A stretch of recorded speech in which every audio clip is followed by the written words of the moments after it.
Olá pessoal, boa noite, tudo bem? Hoje nós temos o prazer de ter mais, ou começar mais um estudo do Zoom, um estudo desse livro que cada semana, né, traz mais novidades pra gente, alguns detalhes que muitas vezes a gente passa, né, por alto. O livro História da Redenção, um livro maravilhoso. E antes a gente começar, né, com o nosso estudo propriamente dito, alguém tem algum pedido ou algum agradecimento a fazer dessa semana? Alguma bênção de Deus?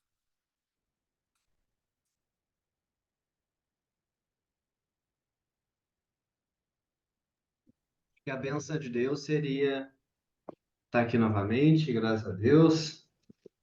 Gostaria de agradecer a Deus por ter ajudado a gente. Tem acontecido umas coisas interessantes aqui.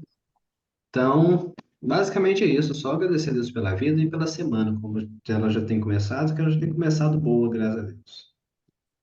Amém. Eu também tenho um agradecimento a fazer. Semana passada acabou começando a minha faculdade, então peço oração, né? Que Deus possa me guiar e que dê tudo certo para a sua honra e glória, né? Mais algum pedido ou algum agradecimento?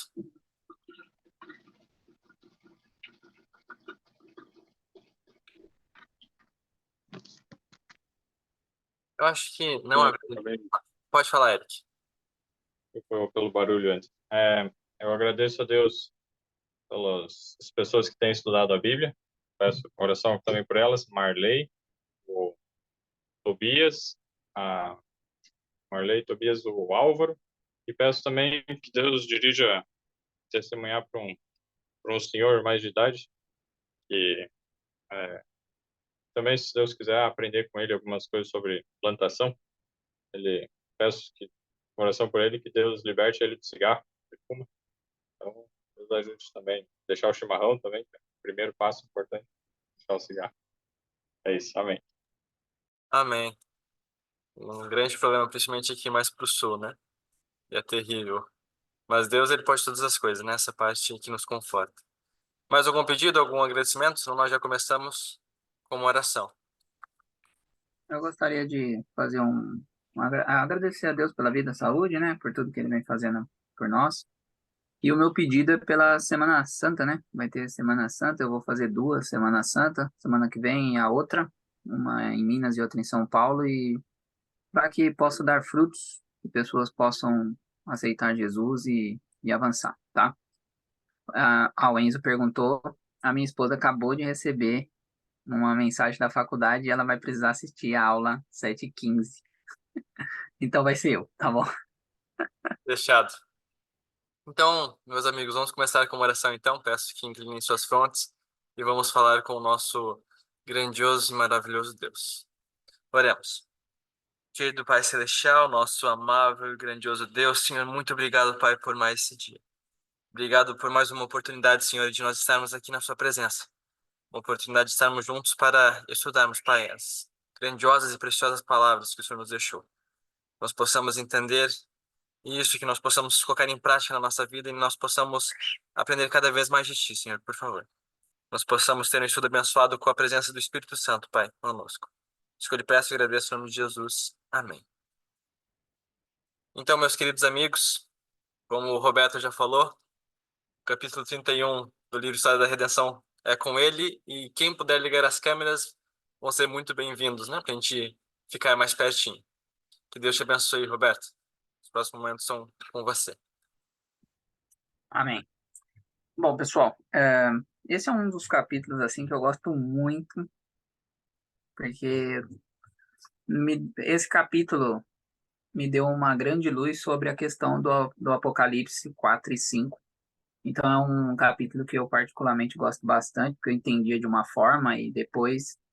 Na verdade, não foi esse capítulo em si, porque isso aqui é um resuminho do resumo do resumo do capítulo 87 do Desejar de Todas as Nações.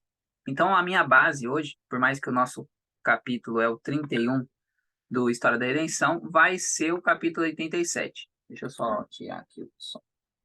Nós vamos se basear mais até um pouco no capítulo 87 do Desejar de Todas as Nações, que é um capítulo curto também, né? É coisa ali de 18 minutos para você fazer a leitura dele. Então, fiquem com seus livros do História da Redenção, mas quem puder ou pegar o aplicativo ou pegar o livro rápido aí também do Desejado, deixa eu até pegar aqui. Quem puder pegar o livro Desejado, abra aí o último capítulo do Desejado também, tá? E a gente vai comparando aqui e vendo o que a gente pode tirar de muitas lições aqui nesse capítulo. Deixa eu só abrir. Aí. Então, vamos lá. Lembrando a vocês que é bem um resuminho mesmo, tá? A História da Redenção é bem um resumo, só os 2 últimos parágrafos do História da Redenção que não vão estar no capítulo 87. Mas o primeiro parágrafo, que eu acho que é o mais complicado, vai estar ele bem esmiuçado no Desejado de Todas as Nações, tá bom? É importante a gente entender que boa parte, eu já falei com vocês, o Jabes também já comentou sobre a questão dos 24 anciãos, e boa parte, assim, mais de 90% da igreja acredita que os 24 anciãos são os ressuscitados com Cristo, certo? E depois de muito tempo, acabou que eu comecei a estudar e a ver algumas coisas e comecei a ver que talvez não fosse tão claro assim e fácil. E aí, com esse capítulo 87, ele ficou mais claro para mim. E aí eu comecei a ver que os anciãos não tinham nada a ver com os ressuscitados. E não é muito a linha da maioria, né? Então, mas o capítulo 87, ele foi escrito depois de 1889, né? O Desejado é um dos últimos livros da irmã White. E é por isso que a luz não foi assim. Por exemplo, o Lee Smith acreditava que eram os ressuscitados, vários outros pioneiros vão acreditar nisso, mas eles nem chegaram a ter esses textos da irmã White para saber, ok? Então, boa parte deles tinham isso e a igreja acabou levando o mais fácil, né? Só que aqui vocês vão ver algumas limitações e até o capítulo 4 e 5 do Apocalipse, se vocês prestarem atenção, no capítulo 4 vai falar sobre os anciãos, no capítulo 5 vai falar sobre os anciãos e Cristo entrando. Então, não só por aí já não faz muito sentido ser os ressuscitados. É como se os ressuscitados chegassem primeiro que Cristo no céu. Sendo que o texto do História da Redenção vai dizer que eles o seguiam. Então, aqui, logo no primeiro parágrafo, vocês vão ver aí que todo o céu estava à espera da hora do triunfo em que Jesus ascendesse a seu Pai. Vieram anjos para receber o Rei da Glória e acompanhá-lo triunfantemente para o céu. Depois que Jesus abençoou os discípulos, separou-se deles e foi conduzido para as alturas. E ao subir a multidão dos cativos, que havia ressuscitado por ocasião de sua ressurreição, seguiu-o. Então, Jesus foi e a multidão, os ressuscitados, o seguiu. Então, não faz sentido nenhum os ressuscitados chegarem primeiro que Cristo na cena, tá? Esse é um primeiro ponto. Aí vem a leitura do capítulo 87, que vai nos dar mais luz sobre isso. Mas o ponto aqui, eu estou trazendo essa informação para vocês porque é um ponto bem interessante e intrigante, tá? A gente, obviamente, aqui vê que todo o céu estava à espera. Jesus, inclusive, no capítulo 87, ele não vai aceitar ser o Rei da Glória, né? Eu não sei se vocês sabem, mas Jesus, ele é o Rei da Graça e ele será o Rei da Glória, tá? Então, tem 2 tronos, o trono da graça e o trono da glória, tá bem? Jesus vai voltar no trono da glória para nos buscar. Então, ele diz ali para os anjos, olha, ainda não. Tá, isso está no capítulo 87, já eu leio a passagem para vocês. Mas ele vai dizer, ainda não chegou a hora de eu ser o Rei da Glória. E aí Jesus se nega a ser o Rei da Glória, tá bem? E ele se assenta no trono da graça, tá bem? E aí acontece o que nós já sabemos. Mas o fato é, relembrando a semana passada, Jesus ele ressuscita, Jesus ele ascende ao Pai só para saber se tudo está correndo como planejado. Ele tem a posição de que sim, está tudo bem. Ele desce e fica 40 dias com os discípulos. A partir desse momento que ele fica os 40 dias com os discípulos, vem o capítulo agora 31. Quando se fim dos 40 dias, Jesus agora vai ascender de fato para permanecer lá no céu com o Pai, tá bem? Então, a ascensão dele é diferente daquela ida depois da ressurreição e para saber se está tudo certo, tá bom? porque senão confunde as coisas e o Apocalipse não vai começar. Vai chegar uma hora que não vai fazer sentido. Se a gente começar a entender como Samuel Ramos entende, vai chegar uma hora que a gente vai ter que fazer um monte de malabarismo para conseguir entender ali as coisas, tá? Então, para a gente não cair nesses erros, é bom a gente entender primeiro como foi essa ascensão e a importância dela para nós hoje, tá bom? Então, esse foi o primeiro parágrafo, onde diz que uma multidão do exército celestial estava no cortejo, enquanto no céu, incontáveis anjos aguardavam a chegada de Jesus. Então, a gente viu nos capítulos anteriores, ali os anjos querendo salvar Jesus na cruz e não podendo. Então, se tinha ali os anjos que, com certeza, eles estavam loucos para que Jesus chegasse logo ao céu, né? Chegasse logo ali para conseguirem fazer ali as cantorias e etc., que vocês acabam ali nos parágrafos seguintes acontecendo. Então, aqui é só um panorama geral do que a gente vai ver hoje.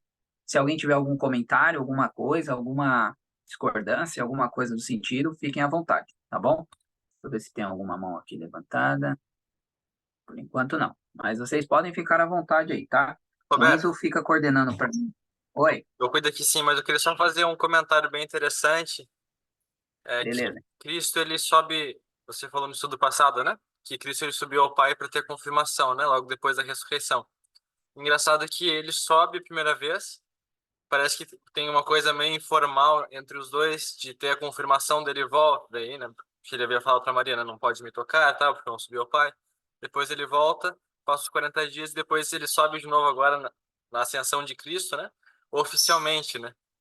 Então, eu acho muito interessante essa como o Cristo ele se coloca na situação, né? Ele deixa a situação correr, porque poderia ser a primeira vez, né? Subir lá tudo certinho, mas ele tem toda uma sequência, né? Toda sequência de coisas a fazer, subir para o céu, né? Com todos os redimidos, as primícias, né? Que são ressuscitados ali e entrar nos portões e receber oficialmente, né? Que o seu sacrifício havia sido válido. Então, um ponto que eu acho bem interessante seria esse, né? Esse seria o meu comentário. E isso é importante, Enzo. Por quê? Porque Jesus ele estava cumprindo as festas. Então, ele tinha que realmente ali o Pentecoste só aconteceria depois do 50º dia. Então, tudo estava ali cronometrado. Por isso que é muito, não é um argumento muito bom a gente falar que a lei foi abolida, a lei cerimonial. Porque se Jesus, depois de morto, ainda estava cumprindo essa mesma regra, né, essas regras da- das, da, das festas, então não é muito coerente falar que foi abolido. Porque se foi abolido, Jesus não podia chutar o balde. Hoje mesmo eu subo, já resolvo tudo e etc. Mas não, tudo tinha uma sequência. Então, ele voltou, teve a confirmação, voltou para cumprir as festas. Só no 50º dia que ele entraria na presença do Pai, e a partir do momento que ele entrasse na presença do Pai, o Espírito Santo seria enviado. Que é isso que ele diz: quando eu for, enviarei um consolador, enviarei alguém para seguir aqui com vocês. E eu acho interessante isso, porque lá no Desejado de Todas as Nações, quando vai acabar o capítulo, ele fala sobre a questão de Jesus estar subindo, e Jesus ele vai falando, Mateus 28, versos 18 a 20, subindo. Então, aquele ide, batizar em nome do Pai, do Filho e do Espírito Santo, é Jesus subindo e falando. E eis que estarei convosco todos os dias até a consumação do século. E uma coisa que eu achei bem interessante, logo nos primeiros parágrafos do capítulo 87, é que Jesus, ele se junta com os discípulos no Monte das Oliveiras. Então, Jesus volta, Jesus ascende ao céu do Monte das Oliveiras, aquele mesmo monte que ele passou um mau bocado. Ele volta naquele monte e sobe, que é naquele monte que vai se abrir para a Cidade Santa, certo? Então, tudo vai acontecer ali naquele monte. E aí, Jesus ascende daquele monte, mas antes de ele ascender, ele pega os discípulos todos tristes, achando que nunca mais veriam Jesus e etc. E aí ele não fala nenhuma palavra de repreensão ou de ele não ele é porque agora para achar aqui vai ser difícil para achar, mas isso está nos primeiros parágrafos. E ele não fala repreensão para os discípulos, ele não coage ali, fala alguma coisa que possa deixar os discípulos meio tristes, não, é palavras de elevar os discípulos, sabe? Então, as últimas palavras de Jesus só tem coisas para elevar os discípulos, para dar confiança para os discípulos, fé para eles. E a coisa mais bonita de todas é os discípulos saberem que a última frase de Jesus é: estarei convosco todos os dias até o fim. E é a mesma coisa que ele fala para mim e para você. Então, Mateus 28, verso 20, é a última palavra que Jesus falou aqui antes de fato ascender, antes de fato desaparecer, né? Porque ele já estava ascendendo quando estava falando. Mas isso é bonito de ver que a última coisa que Jesus falou para mim, para você, para os discípulos, para todo mundo é: eis que estou convosco todos os dias até o fim. Então, se alguém de nós, em algum momento, achar que eu estou sozinho, tudo acontece de mal, eu estou fazendo a coisa saiba que Jesus diz: eis que estou convosco todos os dias até a consumação do século, até o fim. Alguém? Não, ninguém falou nada. Se alguém tiver alguma coisa, aperta aí, tá bom? Então, eu achei bonito de ver isso, porque eu estava relendo o capítulo 87 e ver que Jesus, ele deu confiança para os discípulos. A mesma coisa ele dá para nós hoje. Obviamente que nós precisamos, além da confiança, de repreensões.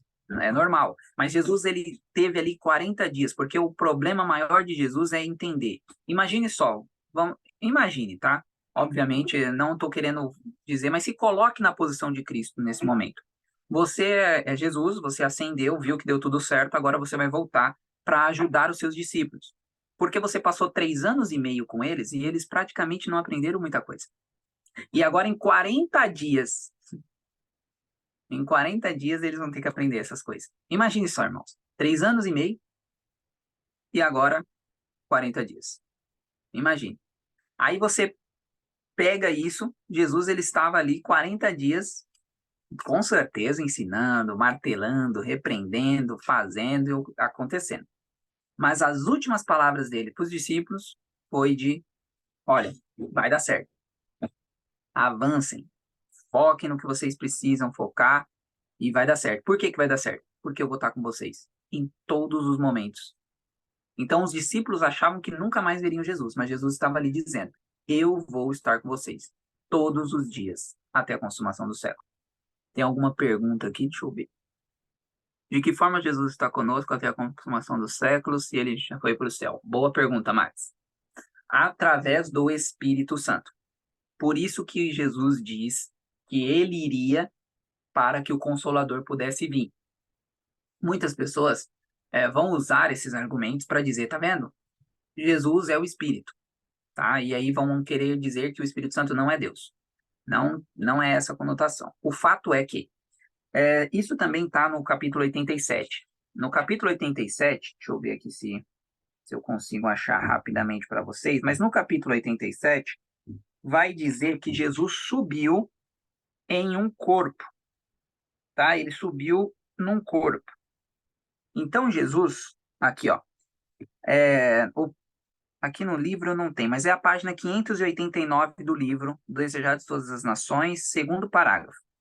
Cristo ascender ao céu na forma humana, tá? Então, Cristo ascendeu na forma humana. Como? Cristo numa forma de corpo, num corpo glorificado. Na mesma forma que nós, com a graça de Deus, ficaremos. Então, nós também, quando ressuscitarmos, ou se nós estivermos vivos, ser 144 mil, ou etc., nós também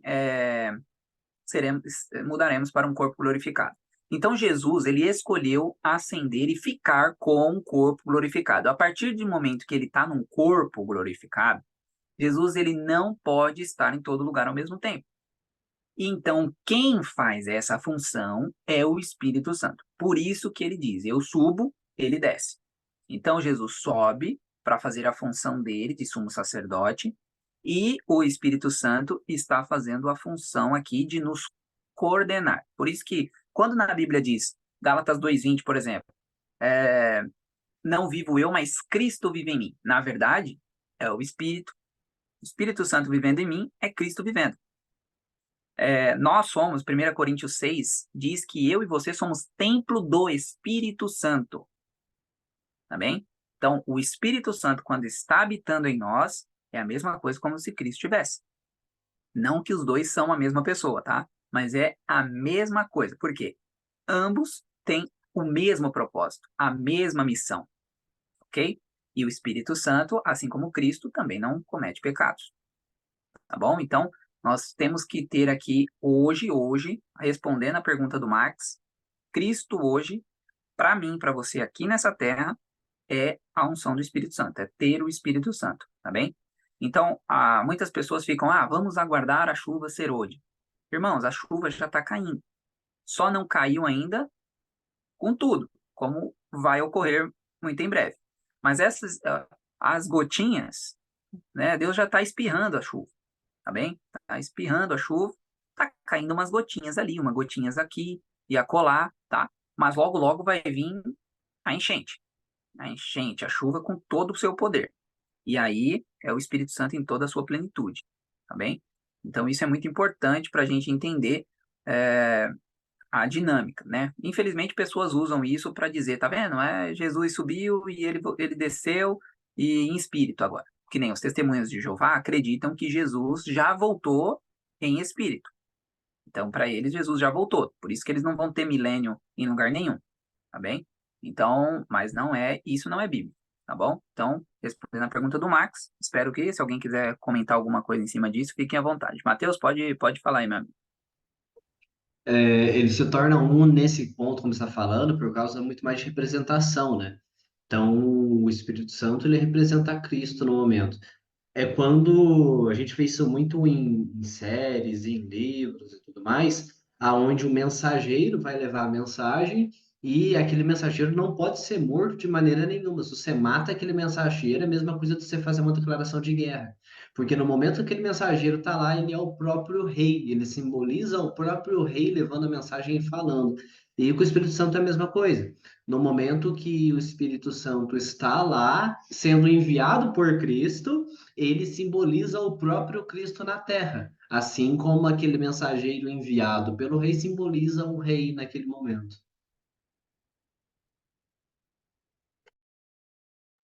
Perfeito, Matheus. Ótima analogia, tá vendo? Por isso que esse grupo é bênção.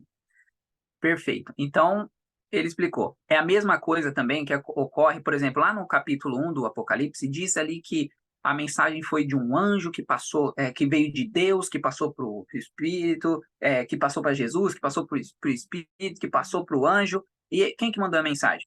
No fim, a glória é de Deus. É o primeiro que enviou. Tá? É a mesma situação. O Espírito Santo foi e curou a menina lá, a centurião, sabe? Você lembra da história do centurião? O centurião diz para Jesus: Olha, meu amigo, Jesus, eu conheço isso, eu também mando e desmando, é só tu mandar e eu sei que vai acontecer. Aí acontece mesmo. Jesus não saiu do lugar. Quem que curou? Quem que curou foi o ministério dos anjos, ou seja, o Espírito enviando. Pode ser que seja sido um anjo, pode ser o próprio Espírito que foi lá e curou, ninguém não se sabe, mas sabemos que foi o Espírito dos anjos, a ordem de angelicais. Só que a glória vai ficar para quem? Para o Pai, que Jesus disse que não fazia nada dele mesmo, só o que o Pai mandava. Então, quem curou mesmo, quem curou de fato, é Deus, ok? Então, mas quem fez a cura foi um anjo. Só que a cura não fica para a honra e glória do anjo, fica para a honra e glória de Deus, entenderam? Então é a mesma sintonia, mas o que o Mateus falou cravou, porque era exatamente isso, tá? Vocês podem ver, por exemplo, Naamã. Naamã foi até o rei e voltou tranquilamente para sua casa, porque se matam Naamã, o couro comia, tá? Então é exatamente isso aí que o Mateus falou. Um outro ponto que eu gostaria de puxar, deixa eu ver se ninguém está com a mão levantada. A gente já viu a questão, então, dos 24 anciãos, que não está fazendo muito sentido, porque senão os ressuscitados teriam que, como se os ressuscitados não seguiam Jesus, e sim foi primeiro que ele. Já vimos a questão aqui que Jesus, ele ascende ao céu e ele não aceita a questão da glória, já vamos entender um pouco isso melhor. E vimos aqui que o Espírito Santo é Cristo hoje aqui conosco, fazendo a função. Então, Jesus está conosco até o fim, através do Espírito, tá bem? Aí tem uma parte aqui bem interessante, que é a parte que, deixa eu ver aqui, cadê? Eu marquei ela aqui, já me sumiu. Tava na ponta da língua. Ah, bom, vamos lá. É a parte dos ressuscitados. Porque esse pessoal que ressuscitou, a gente leu um texto semana passada, não sei se quem estava aqui, mas quem não estava, assista lá no canal da família Rosa. Nós vimos um texto semana passada que os ressuscitados eram os possíveis de toda a geração, então, de todas as eras. Então, podia ser Daniel, podia ser uma série de pessoas, certo? Então, esses ressuscitados, eles ressuscitam com Cristo, a sepultura abre na sexta, com o terremoto, e eles ressuscitam no domingo, tá bem? Com outro terremoto, certo? A gente viu isso semana passada também, no capítulo 30. E aí eles vão junto com Cristo, representando nós, né, os que morrerem e ressuscitarem, ok? Então, essa é a representatividade desse pessoal que ressuscitou. O fato é que nós não sabemos, né? Pelo menos eu não conheço nenhum texto que diga quem foi ressuscitado. Sabemos que pode ser de todas as eras, então pode ser Abraão, pode ser qualquer um, mas não sabemos quem.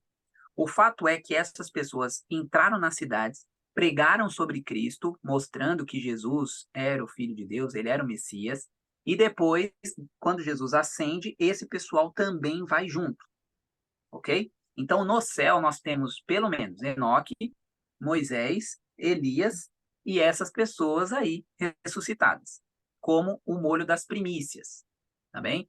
Isso também está em Apocalipse 14, de 1 a 5. Também tem uma relação com a questão das primícias.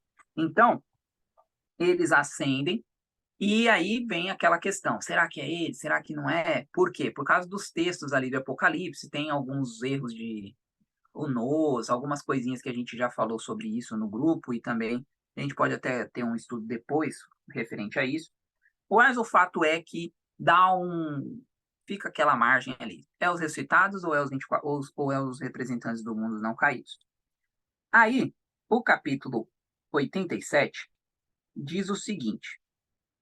Vamos aqui, eu vou ler para vocês a partir do parágrafo, página 589, pelo menos no meu livro.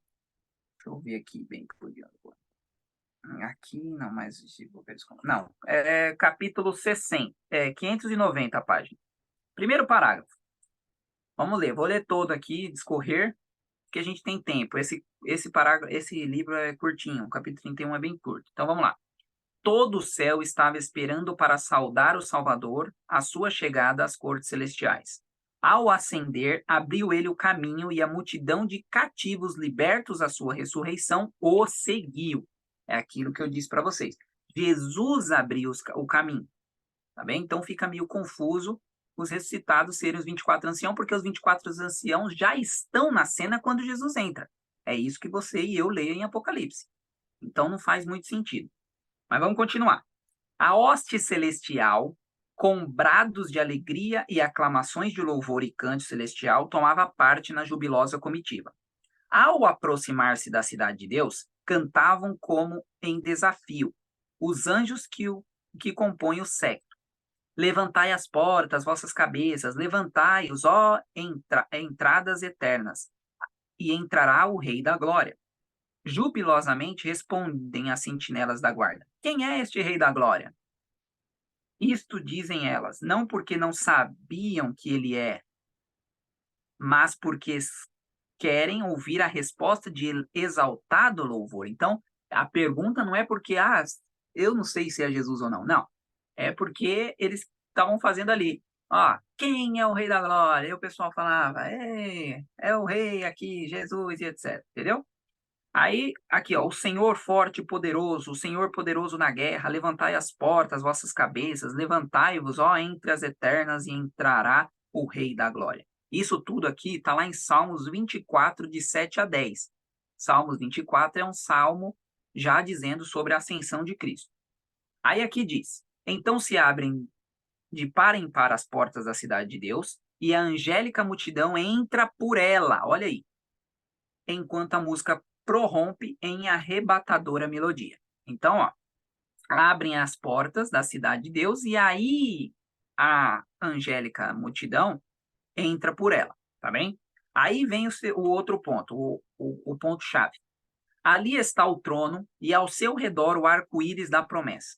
Ali estão os querubins, os serafins, os comandantes das hostes celestiais, os filhos de Deus, os representantes dos mundos não caídos, acham-se congregados. Estão vendo? Então, os anjos, os representantes dos mundos não caídos, estavam lá antes da questão da entrada. Aí diz aqui, ó, o conselho celestial, perante o qual Lúcifer acusara a Deus e a seu filho, os representantes daqueles reinos imaculados sobre os quais Satanás pensara estabelecer seu domínio, todos ali estão para dar boas-vindas ao Redentor. Estão ansiosos por celebrar-lhe o triunfo e glorificar seu rei.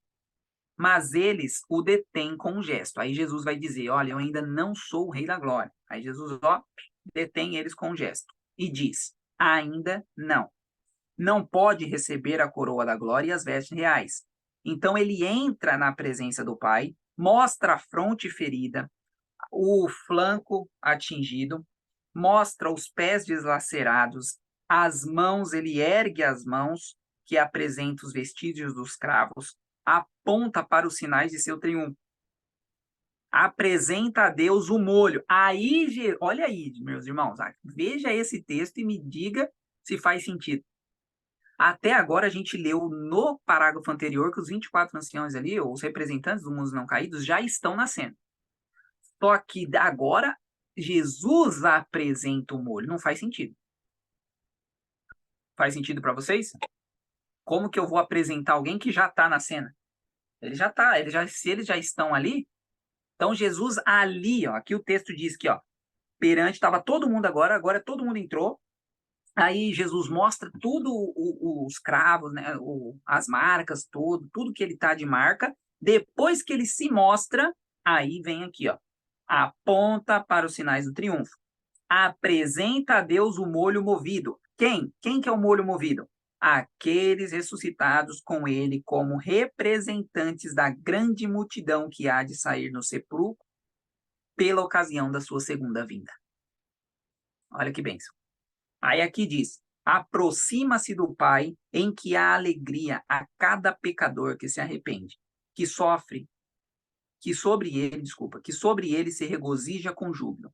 Antes que os fundamentos da terra fossem lançados, o Pai e o Filho já haviam unido-se e dado as mãos num solene compromisso de que Cristo se tornaria o fiador da raça humana. Esse compromisso cumprira Cristo. Quando sobre a cruz soltou o está consumado. O pacto fora plenamente satisfeito. Agora ele declara, Pai, está consumado. Fiz, ó meu Deus, a tua vontade. Concluí a obra da redenção. Se a tua justiça está satisfeita, quero que onde eu estiver, também eles estejam comigo. Olha que bênção. Ouve-se a voz de Deus proclamando que a justiça está feita. Está vencido Satanás. Os filhos de Cristo que lutam e se fadigam na terra são agradáveis no amado. Perante os anjos celestiais, os representantes dos mundos não caídos são declarados justificados. Olha isso aqui, irmãos. Eles citam, ó, perante os anjos celestiais e os representantes dos mundos não caídos são declarados justificados. Onde ele está, ali estará a sua igreja. Os braços do Pai circundam o Filho e é dado a ordem, e todos os anjos de Deus o adoram. Com inexprimível alegria, os governantes, principados, potestades reconhecem a supremacia do princípio da vida. As hostes dos anjos prostram-se perante ele, ao passo que enche todas as cortes celestiais de alegria. E cantam, Apocalipse 5, verso 12. Digno é o Cordeiro que foi morto, de receber o poder, a riqueza, a sabedoria, a força, a honra, a glória e as ações de graça. E aí depois vem aqui, finalizando, falando sobre os anjos que cantaram, triunfaram, tocaram harpas e assim por diante. Então, esse capítulo 87 do Desejado de Todas as Nações nos deixa claro, pelo menos eu lendo ele, para mim fica muito claro que os ressuscitados e os 24 anciãos, no caso que eu acredito ser os representantes do mundo não caídos, são coisas diferentes, ok? E não sei se ficou alguma dúvida, tal. Matheus, pode falar, Matheus. Depois eu vou ir para o final, então.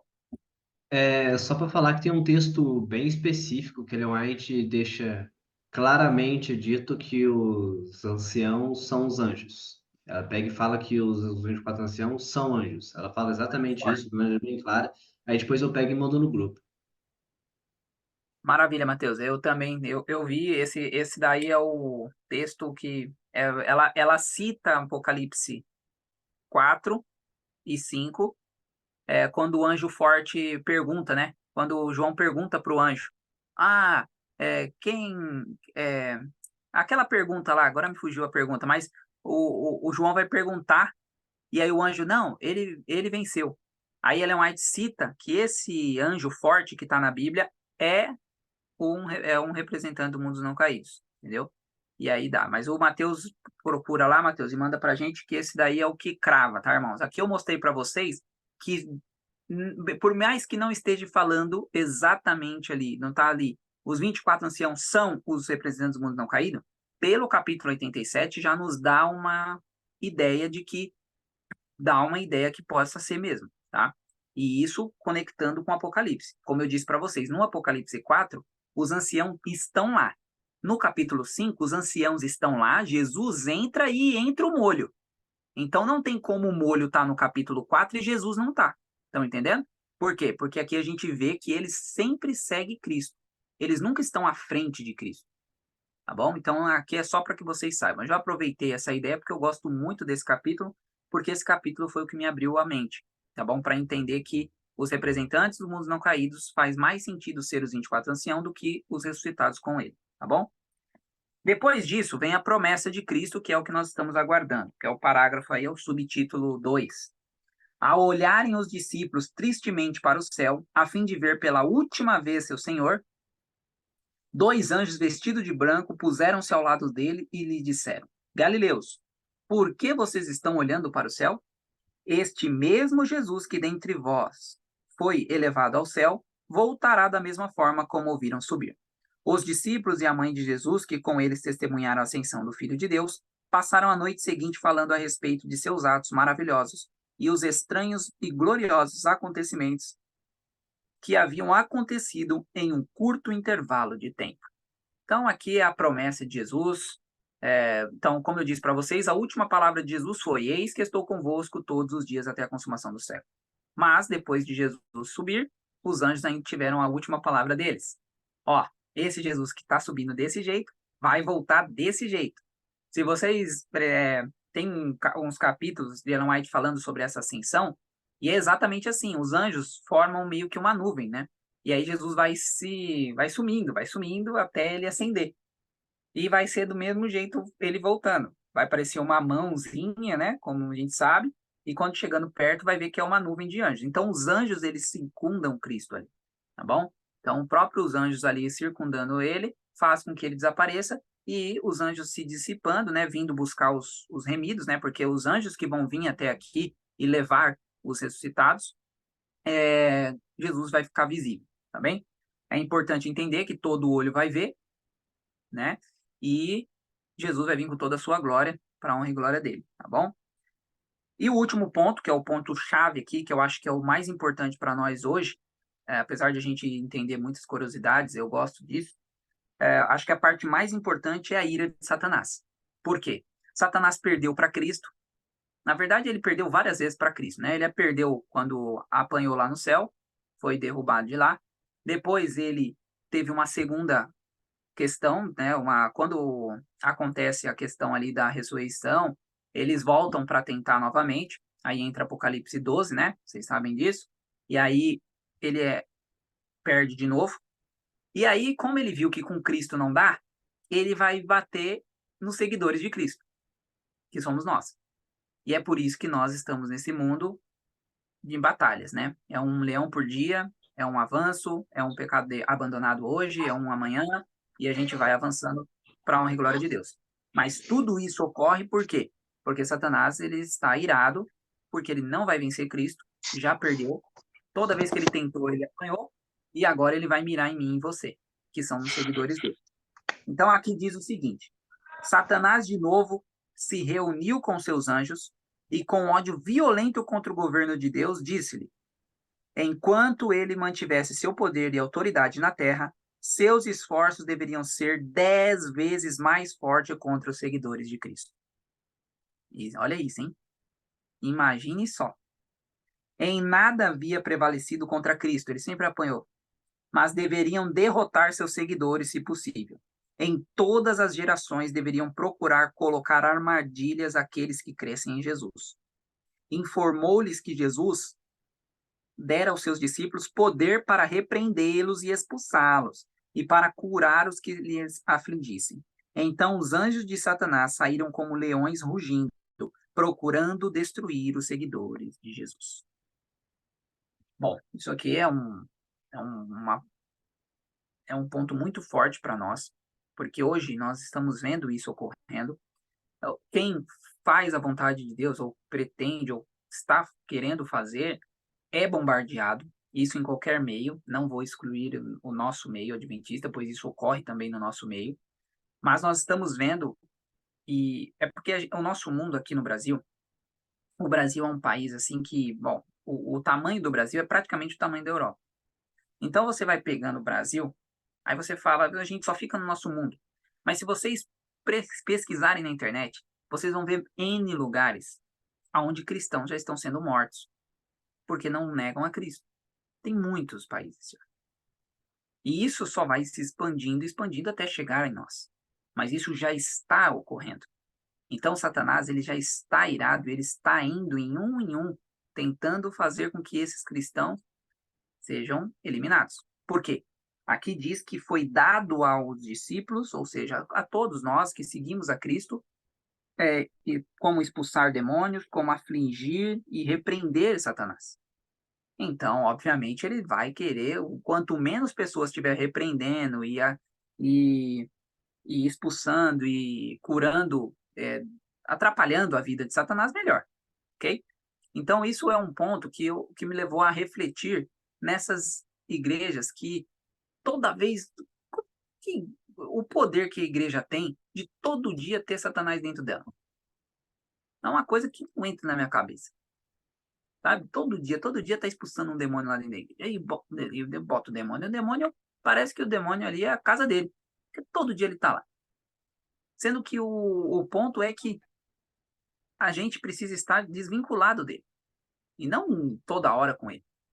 Que nem, ó, meu pai uma vez, uma coisa que me impactou uma vez quando era menino, teve uma vez que meu pai expulsou um demônio de uma moça. Né? Nós morávamos em uns predinhos, eu morava no quarto andar e uma moça ficou endemoniada no terceiro. Dava para saber o porquê. Você entrava na casa da mulher, só tinha coisa de espírito e etc e blá blá blá. E meu pai, ela tava com um monte de gente em cima dela na cama, porque ela tentava se soltar, sabe? Ela saía quebrando tudo, então colocaram ela na cama, seguraram os braços e a perna, e meu pai chegou, fez uma oração e sumiu o negócio. E isso me impactou. Rapaz. E aí, lendo isso hoje, eu entendi o porquê.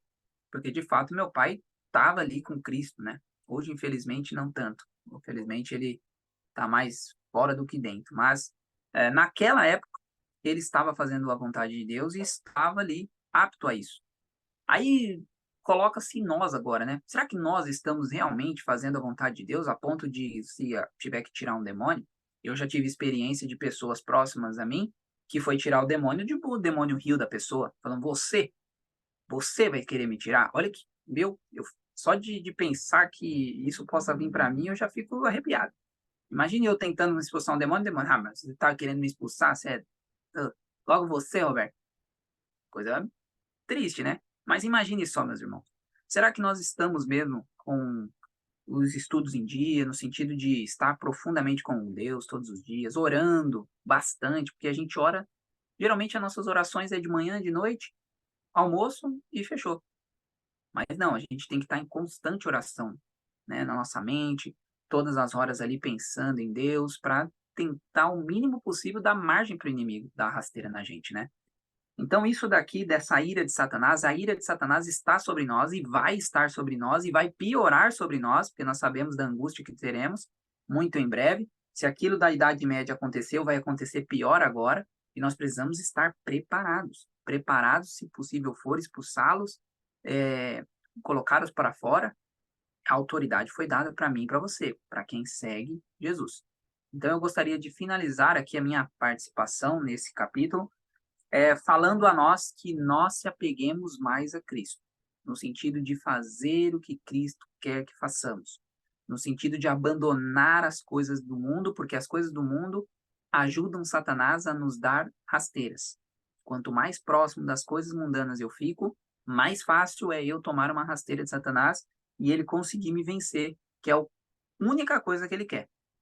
Uma coisa que me falaram quando eu era menor, e hoje eu entendo, é que Satanás é aquele aluno que repetiu de ano já há uns meses, mas ele vai para a escola para fazer outros repetirem.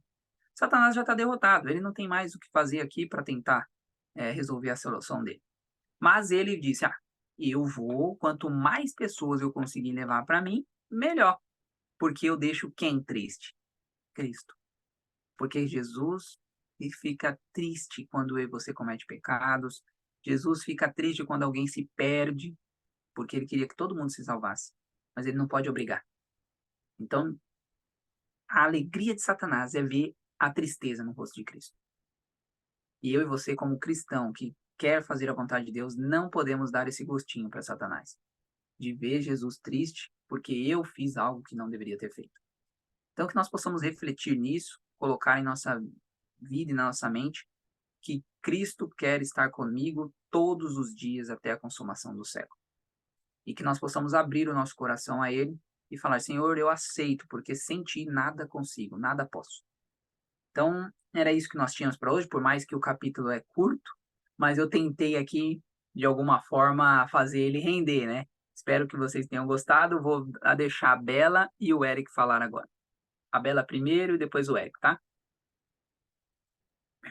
Oi, gente, boa noite. Acabei chegando atrasada. A gente tava visitando um vizinho aqui, mas eu queria comentar uma coisinha que eu achei interessante, desse final aqui que o Roberto estava falando. E aí diz que em nada haviam prevalecido contra Cristo ali, falando com referência aos demônios, né? Mas deveriam derrotar seus seguidores, se possível. Eu acho interessante, porque quando eu li, eu linkei com o capítulo anterior, porque ali é os demônios falando, Satanás falando com os demônios, e no capítulo anterior é Jesus falando com os discípulos. E aí, no final ali do capítulo, relata ali, Jesus contou-lhes que tinha vencido as tentações de Satanás e obtido vitória por meio de provações e sofrimentos. É, tipo, o outro lado da história, né? Satanás não mais poderia ter poder sobre ele, e faria suas tentações recaírem mais diretamente sobre eles e sobre todos os que crescem em seu nome. E aí acaba, mas poderiam vencer, assim como ele venceu. Eu acho muito interessante porque aqui Jesus deixa os discípulos à parte, né, do que aconteceria e fala que ele venceu e que Satanás perdeu o poder sobre ele, mas que Satanás tentaria tentá-los, né? Mas que eles poderiam ter acesso a esse poder. E depois, aqui, Satanás fala que ele poderia nos derrotar, derrotar os seguidores de Cristo, se possível. Então, ele tem noção do poder que nós temos à disposição, né? Mas às vezes nós não temos noção do poder que está à nossa disposição. Satanás sabe muito bem que a gente pode vencer ele facinho, digamos assim, né? Porque é com Cristo ali, estando próximo dele. Só que a gente. E aí o que acontece hoje? As pessoas falam ao contrário. Falam, não, você não pode vencer como Cristo venceu. As pessoas falam muito isso, né? E muitos creem nisso de verdade, por ouvirem, por não estudarem. E como isso é sério. Porque a gente não tem poder porque a gente não acredita. Acho que a gente não acredita o quanto Jesus é poderoso, né? E quanto ele pode nos dar essa vitória. E, e, e também a gente não busca o suficiente, né? Tem os dois lados. E isso é muito sério. Satanás tem muita. Ele sabe que a gente, com Cristo, pode qualquer coisa. A gente pode vencer qualquer defeito, qualquer situação. Mas a gente precisa ter isso em mente, né? E ele prometeu que a gente poderia vencer como ele venceu, né? Então, que isso seja real nas nossas vidas. É esse o meu comentário. Amém. Bênção. Eric? Uh, Então, muito obrigado pelo estudo, muito interessante. Eu mesmo era um dos que pensava que os 24 anciãos eram os ressuscitados, né? Mas interessante essa abordagem. Nessa interpretação depois, se eu conseguir mandar lá o outro texto. Tá, o que eu queria Esse comentar, né, aqui a é os respeito, livros médicos. Elinha, pode falar. é, vejamos só um dos últimos comentários que você fez ali, né? Satanás é aquele que reprovou e vai de novo só para fazer os outros reprovar. Que miséria isso. Mas quando a gente vai em Eclesiastes 1, verso 15, a gente vê, está escrito assim, ó, aquilo que é torto não se pode endireitar, aquilo que falta não se pode calcular. Então, aquilo que é torto não se pode endireitar. Digamos, Satanás, ele se acostumou a fazer essas coisas, essas maldades tanto, e ele rejeitou a Deus, a Jesus, ao Espírito Santo, ele rejeitou a divindade, se rebelou contra eles, que não tem mais solução. Ele está, digamos, preso aos hábitos deles. Eu vou ser bem sincero, né? Se Satanás hoje, eu penso dessa forma, se Satanás hoje pegasse e se rendesse, ele ia diminuir o sofrimento final dele, digamos. Só que nem isso ele consegue fazer, porque ele se acostumou tanto a fazer a maldade e seguir nesse caminho de egoísmo, não, eu não vou, eu vou, eu, que ele mesmo não consegue mudar. Então, mesmo pela lógica, ele não consegue fazer algo que seria até, digamos, mais benéfico para ele. Mas aí por isso, ó, nem nós podemos mudar aquilo que é torto em nós. Mas se nós estamos com Deus, aí é que tá. Deus não pega o nosso coração e dá uma pintadinha, uma modeladinha, não. Fica, arranca fora e coloca um novo. Então a gente tem que estar conectado a Deus que ele cria um novo ser em nós. Somos novas criaturas. Então é por isso, aquilo que é torto em nós pode ser resolvido se Cristo estiver agindo em nós, se o Espírito Santo nos der um coração novo. Seria isso. Valeu, Eric. Muito boa colocação. Maria Gabriela. Pode abrir o seu mic, irmã. Olá, boa noite.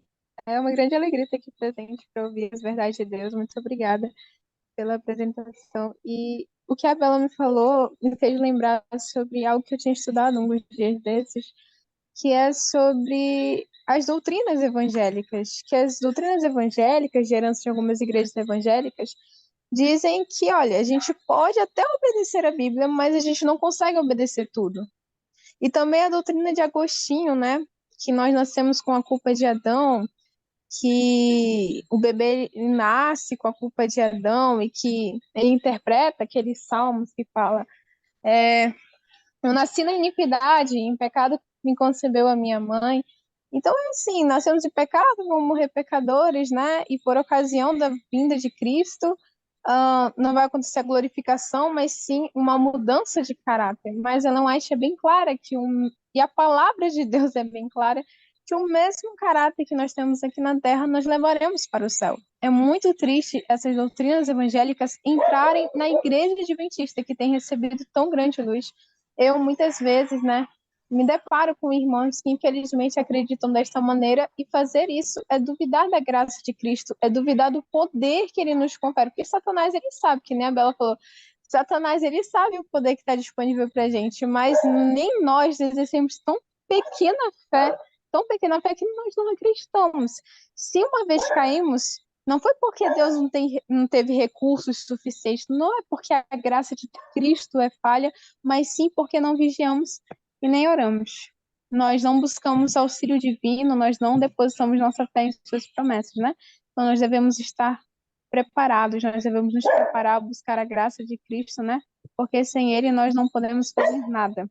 E realmente, como também o outro irmão falou e complementou, Deus, ele não pega o nosso coração e dá uma direitada ali e aqui, um defeito continua, um mau traço de caráter continua, não.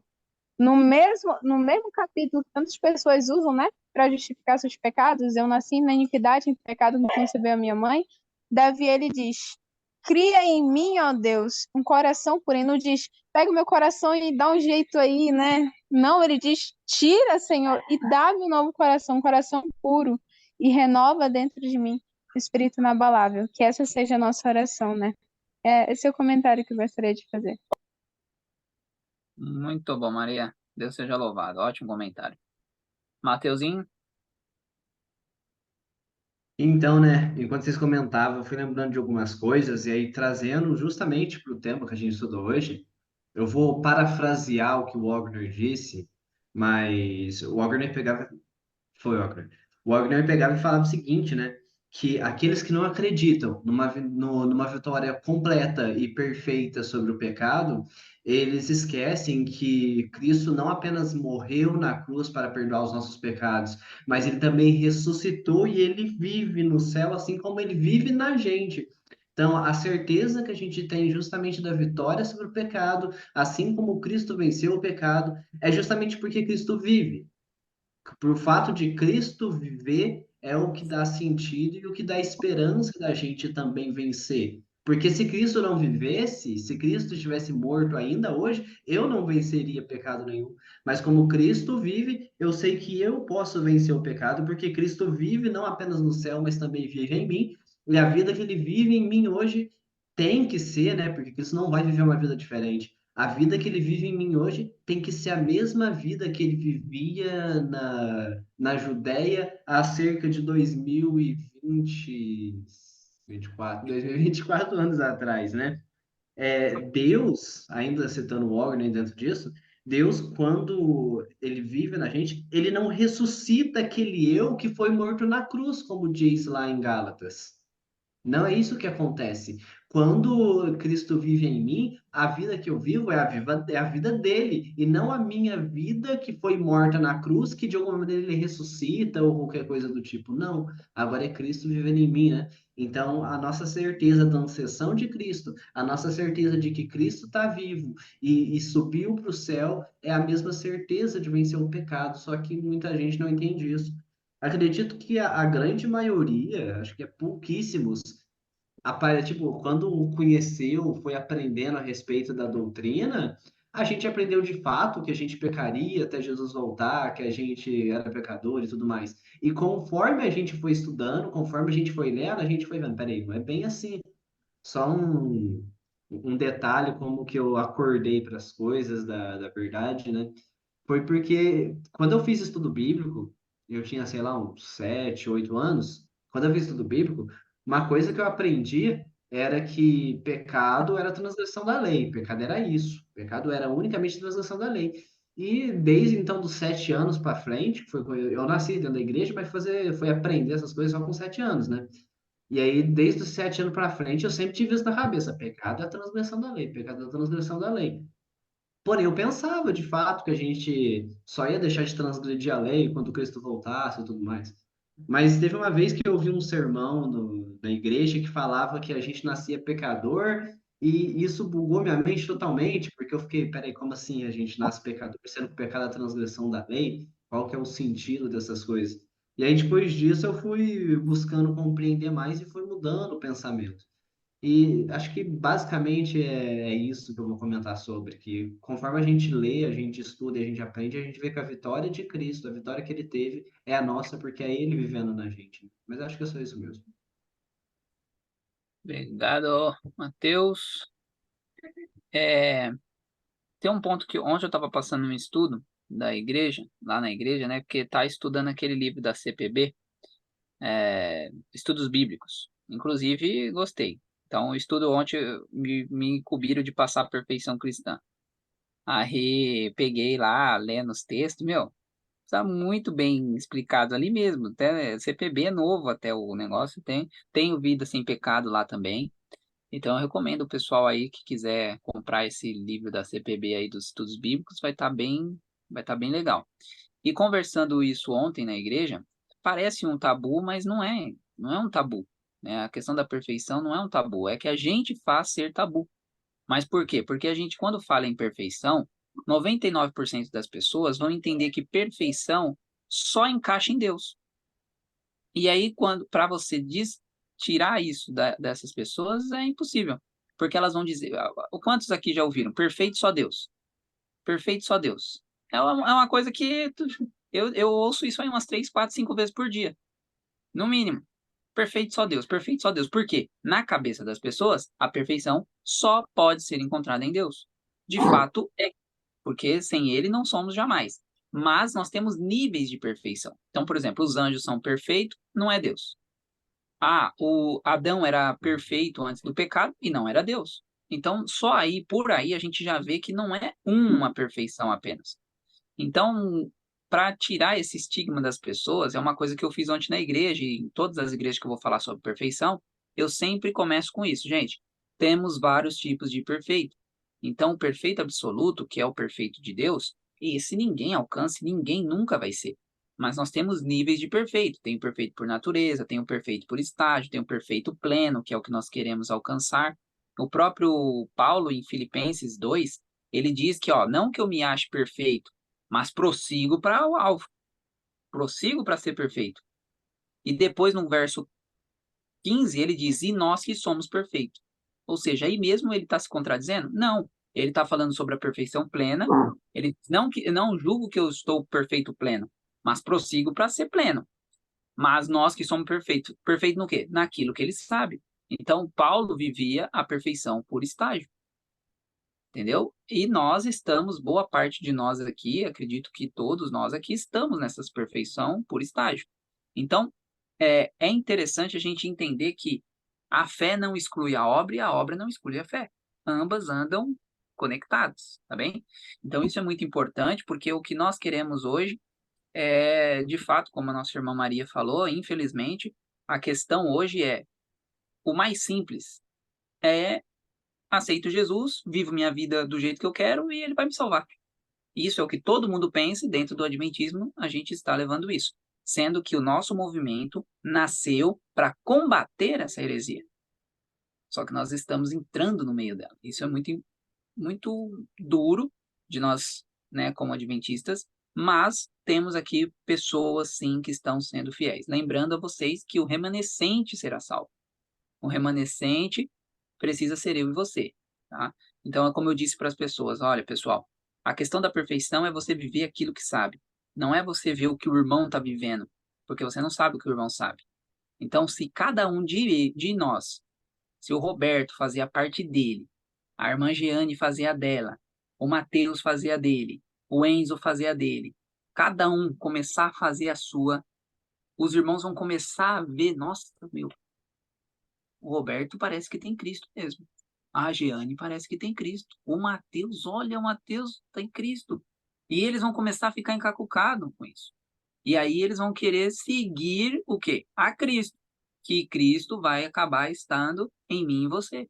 E isso vai crescendo, crescendo, crescendo, até se tornar aí, quem sabe, um Zoom, né? Pessoas que estão querendo avançar, estudando e avançando, e um ajudando o outro, e é esse o propósito. Mas isso só começa com o individual. Se a gente pensar, não, eu preciso de uma igreja toda, eu quero fazer minha igreja inteira ser igual eu, igual não sei quem, igual não sei quem lá, a gente vai bater com a cara na porta. Então, inicialmente, irmãos, vamos pensar mais em cada um de nós, no sentido que eu estou dizendo, pensar a gente tem que ser liberto do eu. Mas uma coisa que eu, Roberto, preciso fazer é ficar vendo os nossos defeitos. Os nossos, que eu digo, o meu. Porque o meu eu sei. O da irmã, o do irmão A, o B, C, o D, eu não sei. Mas o meu eu sei. Então, a gente tem que olhar mais para nós e tirar esses defeitos e deixar Cristo agir em nós. Porque quando Cristo agir em nós, aí as coisas vão acontecer. Pessoas vão ver Cristo em nós e vão avançar. Hoje mesmo, só vou terminar com isso aqui, porque eu já falei demais. Hoje mesmo tem um tio meu que ele não se abre para questão de igreja. Tava eu e o Jabs está aqui trabalhando perto de mim aqui, ele tá usando a máquina aqui da empresa, e ele tava lá e a gente tava ali conversando e ele começou a dialogar com a gente. E aí conversando, infelizmente meu pai não tá dando uns bons testemunhos, né? E aí ele sempre bate nessa questão, olha lá, fala que é adventista, mas ó, ficou o sábado todo trabalhando, ficou não sei o quê, ficou não sei o que lá. Que, né? Então, o exemplo que ele tem, por exemplo, da questão do meu pai não é bom. Só que ele viu uma família aqui também, que é o pai da Karine, que está no grupo nosso. A família, ele trabalhou 15 dias lá.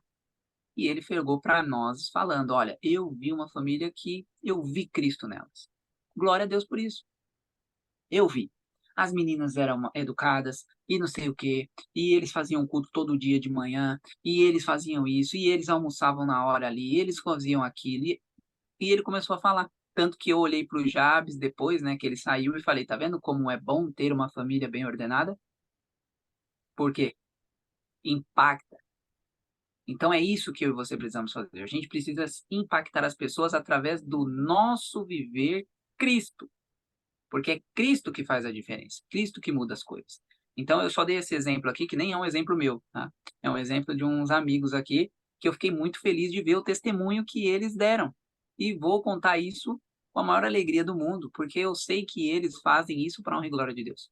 Então que nós possamos ver isso, se nós estamos sendo bons testemunhos ou maus testemunhos, tá bom? Encerro por aqui.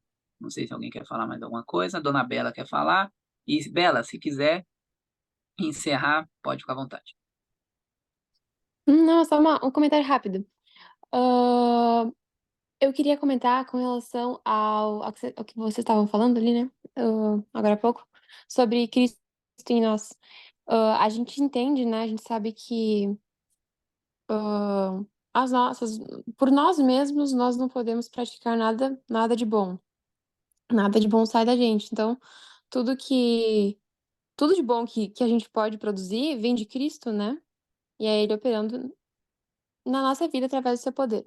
Mas eu queria só fazer um comentário, porque eu, não sei vocês, eu tenho percebido esse assunto surgir muito ultimamente. E uma comoção geral das pessoas também para com esse assunto. Que sim, esse assunto é muito importante, esse assunto é essencial.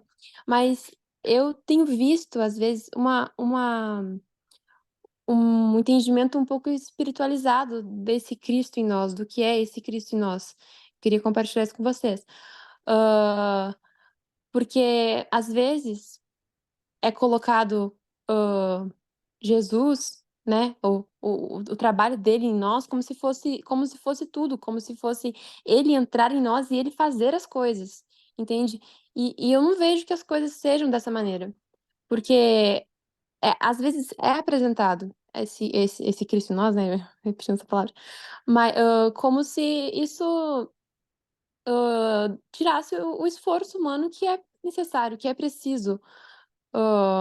E como o Bruno falou ali, né? Como se fosse uma possessão, né? Cristo entra em você e agora é ele que faz as obras. Você é apenas. Você não faz nada, entendeu? Cristo ali entra em ti e agora é Cristo agindo, é Cristo sorrindo, é Cristo ir lá pegando aquela coisa, é Cristo agindo ali. E a gente sabe que é o esforço humano cooperando com o poder divino, né? Mas eu me preocupo ao ver as pessoas. E já conversei com vários amigos que falam sobre isso, inclusive. hã, e eu sei que tem se difundido muito esse assunto, esse tema, sobre isso. E alguns já me falaram, eu fiquei assim, até refletindo: será que é isso mesmo que as pessoas querem passar? Essa visão de um Cristo que entra em você e faz tudo por ti? Né, digamos assim, ele que faz a tua agora você não faz, você simplesmente deixa ele te usar, deixa ele te eu não sei se eu tô conseguindo expressar direito, porque eu creio que a linha é bem tênue desse entendimento. E eu fico pensando, será que realmente as pessoas pensam nisso? Que é Jesus entrando em você e fazendo a atuação não é você que faz, agora é Cristo que faz? E eu conversando com algumas pessoas, elas falaram que sim, que realmente é isso. Até uma me deu um exemplo. Eu só queria falar isso com mais detalhes para vocês, porque eu creio que é uma oportunidade para vocês também analisarem, às vezes, o que a gente tem recebido de informação e abrirem os olhos, sabe? Porque eu vejo com uma visão muito espiritualizada do Cristo em nós. E aí uma pessoa até me falou: é assim que funciona, Bela. Você tá num precipício e Jesus tá lá em cima. E aí ele lança uma corda. Ele não lança a corda e te puxa, não. Ele desce pela corda, vai lá com você e ele te sobe naquilo. Ele vai estar lá dentro de você. E aí você vai subir, tipo, em Cristo, né? Em Cristo subindo. E eu não sei, mas quando a gente vê a Bíblia, enfim, como que como que isso funciona, a gente vê constantemente o esforço humano, e às vezes as pessoas que falam sobre isso, elas limitam o esforço humano apenas a parte que cabe o esforço humano nessa história é você buscar a Cristo, você orar, o seu esforço para orar, o seu esforço para estudar a palavra, o seu esforço nesse sentido, entendeu? Simplesmente. Não o seu esforço para vencer as suas, os seus pecados, enfim, para lutar contra a carne, para lutar contra, sabe? O pecado em si. E eu acho isso muito perigoso, sabe? Não sei. ah, não sei se vocês têm ouvido esse tipo de coisa também, como vocês pensam a respeito. Mas eu pensei em compartilhar ah, rapidamente. Há outras pessoas também preocupadas com esse tipo de coisa que tem sido falado, né? Que eles chegam a dizer isso, que não é você que tá fazendo a ação, mas é Cristo em você. Eu já ouvi esse tipo de coisa, sabe? Então, esse é o meu comentário. Podem também fazer a sua análise sobre, né? Digam o que vocês pensam sobre isso.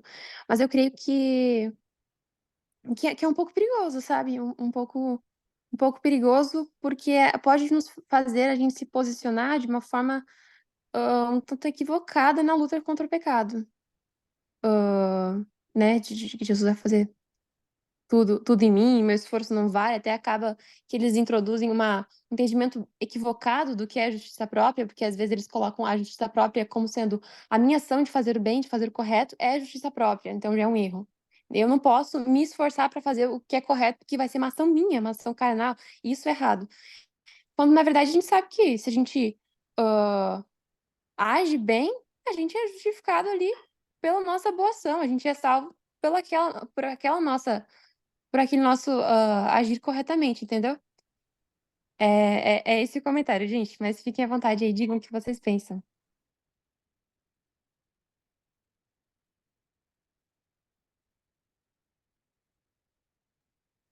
Mas é amplo, hein? É que meio que eu entendo o que a Bela tá querendo dizer. Na, na... É que é meio difícil mesmo de expor isso de uma forma que não cause espanto. Mas eu entendi a questão da Bela. Mas o... Mas é difícil explicar isso de uma forma que não fique não fique no sentido de que então eu consigo alguma coisa, sabe? Mas Sim.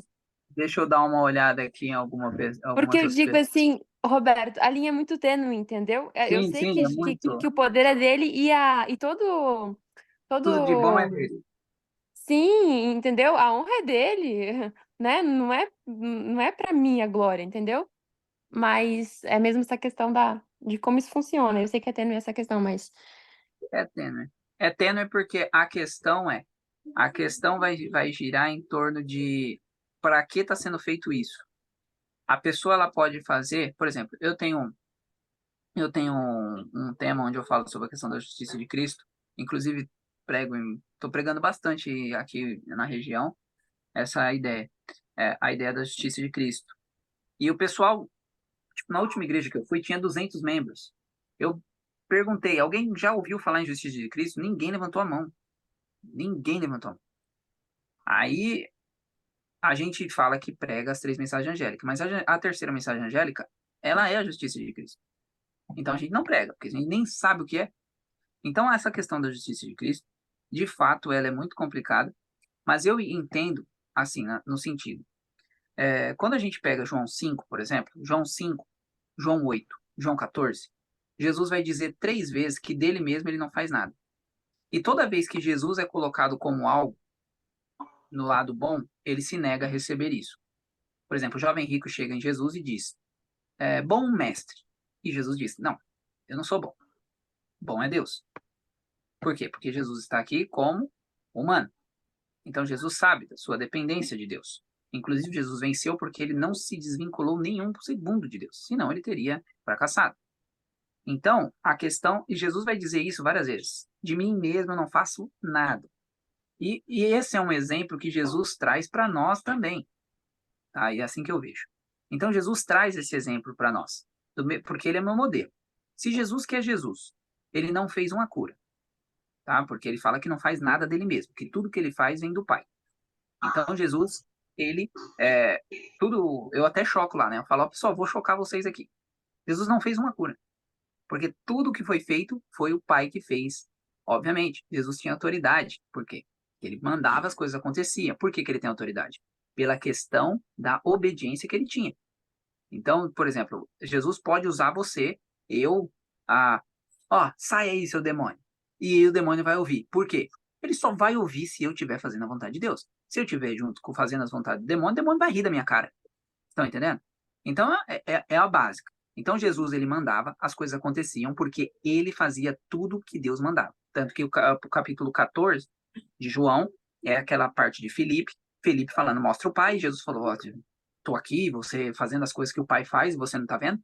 E aí, Jesus, no finalzinho, ele diz, tudo o que faço vem do Pai. Então, se eu tô fazendo, é porque o Pai me ordenou a fazer. Jesus diz, ó, eu não dou testemunho de mim, porque se eu der de mim, eu sou falso. Ele diz, eu não sou verdadeiro. Então Jesus, ele estava testemunhando o Pai. Ele veio mostrar a essência de Deus, ok? Em um humano. Então Jesus, por mais que ele fosse Deus, ele não usou a sua divindade. Por quê? Porque senão Satanás não ia deixar barato. Então Jesus, ele se colocou na posição de nunca desvincular de Deus. O esforço de Cristo era esse. Na minha visão, o esforço de Cristo é nunca se desvincular de Deus. Esse é o esforço. Por quê? Nós, ser humano, se eu tiver hoje, nós estamos no culto aqui desde as 7 horas.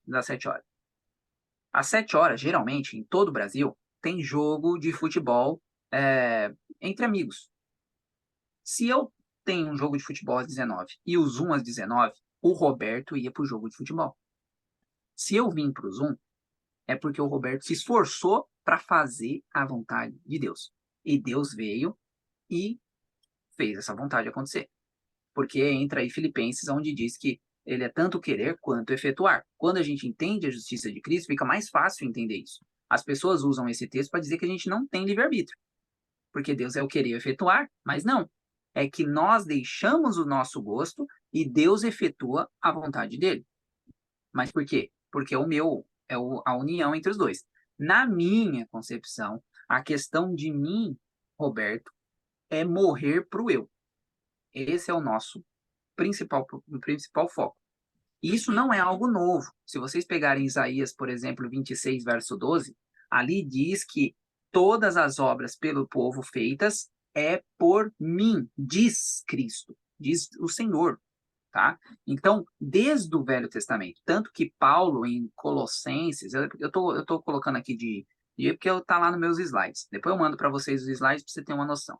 Mas Colossenses, por exemplo, Colossenses 3, Paulo diz ali sobre o mistério oculto, tá? O mistério oculto é aquele mistério que?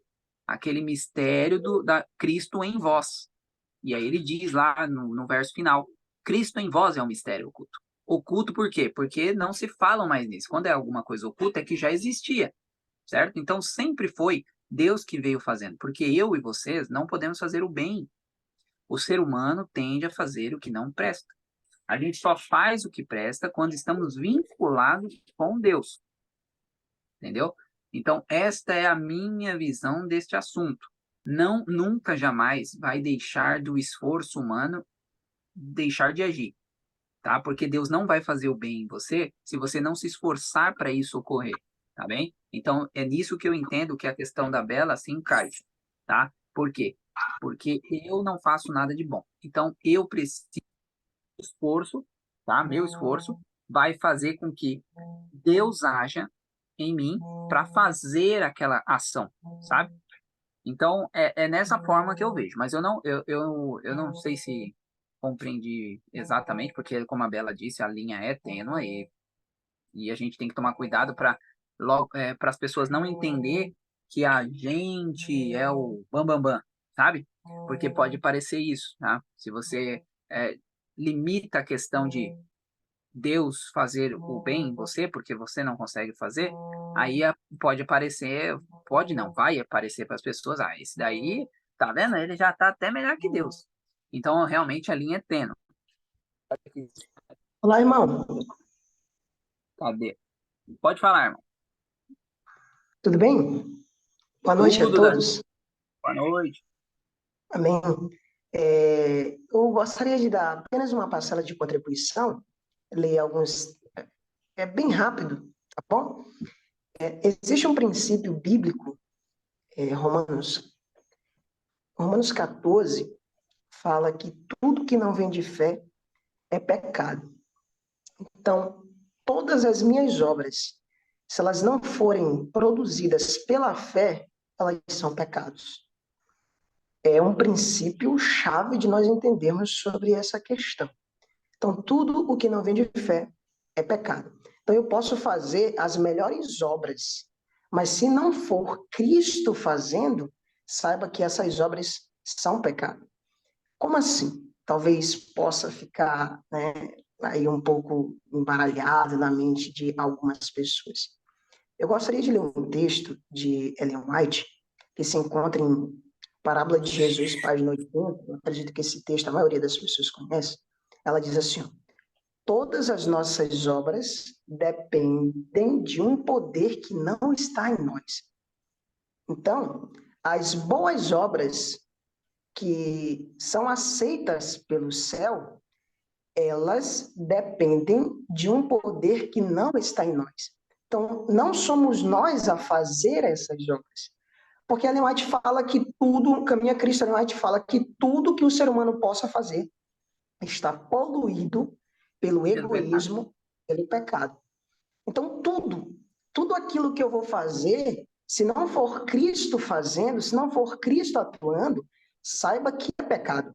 É por isso, e agora vai ficar bem simples de entendermos Romanos 14, quando fala que tudo o que não vem de fé é pecado. Então, tudo o que não vem de fé é tudo. Todas as boas obras, tudo aquilo que eu faço, até um trabalho missionário, se não for praticado pela fé, se esse trabalho, essas boas obras não forem produzidas pela fé, elas são pecado. E é um pecado que nós deveríamos nos arrepender, né? Sobre a questão do eu, que muitas pessoas dizem assim, eu preciso me esvaziar do eu. Parábola de Jesus, página 80, Ellen White continua dizendo, nenhuma cerimônia exterior pode substituir a simples fé e a renúncia completa do eu. Todavia, ninguém pode se esvaziar a si mesmo do eu. Somente podemos consentir em que Cristo execute a obra. Parábola de Jesus, página 80. Queridos, vamos entender nessa outra perspectiva. Quando nós damos permissão, quando nós submetemos toda a nossa vontade ao inimigo, ele vai realizar em nós tanto querer como efetuar. Quando nós permitimos que o reino das trevas habite em nós, quando o inimigo habita na nossa vida, aí nós iremos exclamar como o homem de Romanos 7. O bem que eu quero fazer, que eu tento fazer, esse eu não consigo. Mas eu faço apenas o mal. Então, muitas vezes a gente tenta fazer algo, mas nós não conseguimos, porque existe um reino dentro de nós que é um poder que governa. Então, o inimigo, quando nós entendemos isso, que o pecado, que existe poder no pecado para escravizar, para governar, existe também poder na graça, não para escravizar, não para tirar o seu livre-arbítrio, mas se você consentir se você permitir que Cristo faça as obras em você, ele vai efetuar em você tanto querer como o realizar. Tem um texto de Ellen White que ela fala em Testemunho para a Igreja, volume 1, página 17, ela diz assim, ó, muitos têm uma vaga ideia de que devem fazer algum esforço extraordinário a fim de alcançar o favor de Deus. Toda confiança própria, porém, é vã. Ela fala, é unicamente ligando-se a Jesus pela fé que o pecador se torna filho de Deus, cheio de esperança e crença. Essas palavras me consolaram, diz Ellen White, e deram-me uma visão do que devia fazer para me salvar. Agora ela vai explicar do que ela devia fazer para se salvar. Fervorosamente busquei o perdão de meus pecados e esforcei-me para entregar-me inteiramente ao Senhor.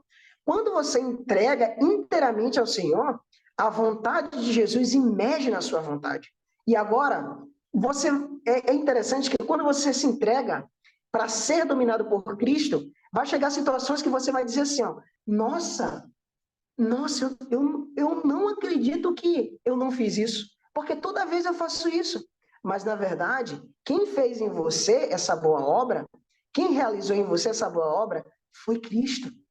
Então, qual é o nosso esforço? O nosso esforço é direcionado não para fazer as coisas por nós mesmos. Quando a Sara foi tentar fazer as coisas por si, o que foi que aconteceu? Ela fracassou. E E.T. Jones, Estudos em Romanos, J. Wagner, Estudos em Romanos, ele fala que Sara descansou e creu. Só que a palavra creu, ela é muito banalizada. As pessoas pensam que crer é apenas balançar com a cabeça, mas não é. Crer é depender da palavra.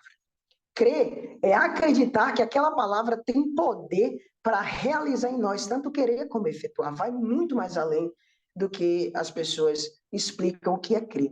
Agora, só para terminar, eu gostaria de ler só 2 textos para me poder concluir. Então, o meu esforço é direcionado não para fazer as coisas por mim mesmo, mas para não impedir Jesus de fazer. O meu único medo é que, de alguma forma, eu perca a minha comunhão pessoal com Ele, pois sei que, enquanto isso for mantido plenamente, Ele cuidará do resto. Ele operará em mim tanto querer como realizar. Se eu disser a Ele, do fundo do meu coração, Pai, faça-me a tua vontade, isso não é uma religião sentimental. Isso não é uma vida de facilidade e prazer egoísta. Isso significa devoção completa e fazer o bem. Mas já não sou eu quem vive, mas Cristo vive em mim. Agora eu gostaria de ler só o último texto e ponto final. Aí Ellen White diz assim, Fé e Obras, página 83. Quem procura alcançar o céu por suas próprias obras, guardando a lei, tenta uma impossibilidade. Não pode o homem salvar-se sem obediência. Ela deixa claro que o homem precisa de obediência.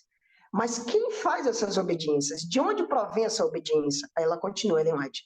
Mas suas obras não devem provir de si mesmo. Cristo deve operar nele, o querer e o efetuar segundo a sua boa vontade.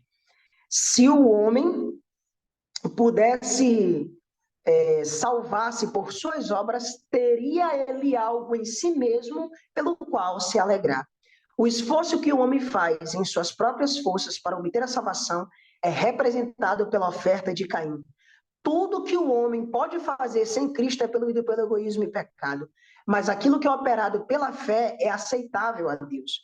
Quando procuramos alcançar o céu pelos méritos de Cristo, a alma faz progresso.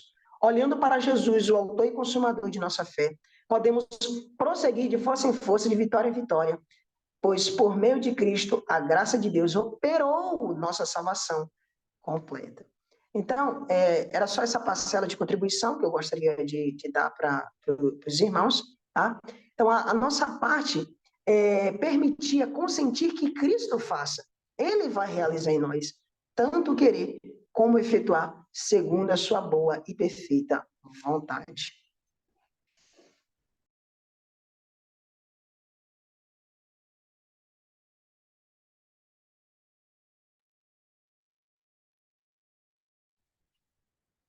Hilton, pode falar, Hilton. Oi, Roberto, obrigado. Eu vou tentar ser breve aqui, né, que o tempo já avançou um pouco. Uma coisa assim que não há dúvida, isso é um ponto comum, é que com certeza é impossível a gente obedecer verdadeiramente sem o poder de Deus. Isso não há dúvida alguma. A questão é efetivamente o que a gente precisa fazer. Eu acho que ninguém aqui chega a pensar, né, num absurdo, né? Eu acho que nenhuma religião, nem, até fora do Adventismo, vai pensar que é possível a gente obedecer sem o auxílio divino. Isso é a coisa mais clara que existe, não está na discussão, né? Eu acho é um ponto pacífico, eu quero dizer. A questão é o que temos que fazer em relação a isso. Em 1 Coríntios 9, 27, Paulo comentando sobre isso, sobre a ideia de não cair após pregar, ele fala, mas esmurro meu corpo e o reduzo à escravidão, para que, tendo pregado a outros, não venha eu mesmo a ser desqualificado. Então, Paulo aqui está dizendo que ele esmurra o corpo e reduz o corpo dele à escravidão. O que seria isso? Que ação seria essa ação de Paulo? Será que ele esmurrava o corpo dele e reduzia a escravidão para que o corpo dele esteja junto de Cristo, para que ele não se separe de Cristo, porque essa é efetivamente a única coisa que ele precisa fazer, a linguagem é essa? Não, isso não faz sentido, esse tipo de coisa se para aí. O que eu quero dizer, Roberto, assim, é que esse linguajar, eu entendo, eu acho que assim, é mais uma questão conceitual, eu não acho que exista uma divergência prática, mas é um linguajar assim que você não vai encontrar nas escrituras algo dizendo assim, olha, a gente não precisa fazer nada, exceto nos esforçarmos para estar junto de Deus. Por quê? Fica parecendo assim que, olha, vamos lá, eu estou vendo aqui essa comida e essa comida é imprópria, eu estou tentado a comer essa comida, vou ficar junto de Deus, né? E assim, eu não vou me esforçar agora para efetivamente não comer essa comida. A ação, eu não preciso me esforçar para a ação em si. Não, é claro que você precisa se esforçar para não comer a comida. A coisa não para. Então, a linguagem ela torna a questão muito abstrata. Agora, é claro, se a gente estiver unido a Cristo, é claro que a gente vai obedecer. Mas o que eu preciso fazer para não obedecer? Desculpe, o que eu preciso fazer para estar unido a Cristo? Justamente escolher não comer aquela comida, justamente me esforçar para não comer aquela comida, justamente me esforçar para não cair em uma tentação. Por quê? Porque é o pecado. Segundo Isaías 59, é o pecado que faz separação entre mim e Deus. Então, eu preciso me esforçar para ficar com Deus, é claro. O que eu tenho que fazer? Me esforçar para não pecar. Porque a única coisa que pode me separar de Deus é o pecado. Então, assim, os textos bíblicos que tratam disso, de esmurrar o corpo, reduzir a escravidão, eles se tornariam sem sentido. Porque nesse linguajar fica parecendo assim, olha, eu só preciso me esforçar, como às vezes se comenta, é para ler a Bíblia, é para orar, é para estar junto com Deus. O resto, Deus vai fazer. Não, uma coisa que não se entende, há um erro conceitual, é que essa ação, ela é sempre unida. Se Deus agir e eu não agir junto, de nada vale, o poder também é vão. Eu coloquei aí alguns textos de Ellen White, são textos um pouco maiores, eu vou ler aqui rapidamente, mas que torna isso claro. Ela diz que nenhum homem apresente a ideia de que o ser humano tem pouco ou nada a fazer na obra de vencer, pois Deus não faz nada pelo homem sem sua cooperação. Isso precisa ficar na nossa mente. Deus não faz nada pelo homem sem a sua cooperação. Não é assim, olha, eu vou me unir a Deus lendo a Bíblia, orando, e Deus vai fazer o resto. Não, a ação sempre é em conjunto. Por quê? Porque o ser humano, ele tem a liberdade de escolha. No fim das contas, quem vai escolher é o ser humano, capacitado por Deus, iluminado por Deus, mas Deus que dá o livre-arbítrio. Ela segue dizendo, do princípio ao fim, o ser humano deve cooperar com Deus. E segue comentando outras coisas. Eu vou para o segundo texto, só por uma questão de tempo. Ela fala, na obra de salvação, há cooperação das instrumentalidades humanas e divinas. Tem-se declarado muita coisa acerca da ineficácia do esforço humano. No entanto, novamente ela vai repetir o conceito. O Senhor não faz nada pela salvação da alma sem a cooperação do homem. Então está aqui, fica claro. Se eu não fizer nada, Deus não coopera. A ação ela é sempre em conjunto. Deixa eu vou ler mais alguma coisa. Vou pular também novamente por outro por questão de tempo, mas vocês podem ler. O último texto aqui. A obra de ganhar a salvação é de coparticipação e cooperação. Deve haver cooperação entre Deus e o pecador arrependido. Isto é necessário para a formação dos princípios corretos. Deve o homem fazer veemente esforços para vencer. Olha a linguagem. Deve o homem fazer veemente esforços para vencer o que o impede de alcançar a perfeição. Então está claro, alguma coisa que impede, eu tenho que fazer um esforço para vencer aquilo.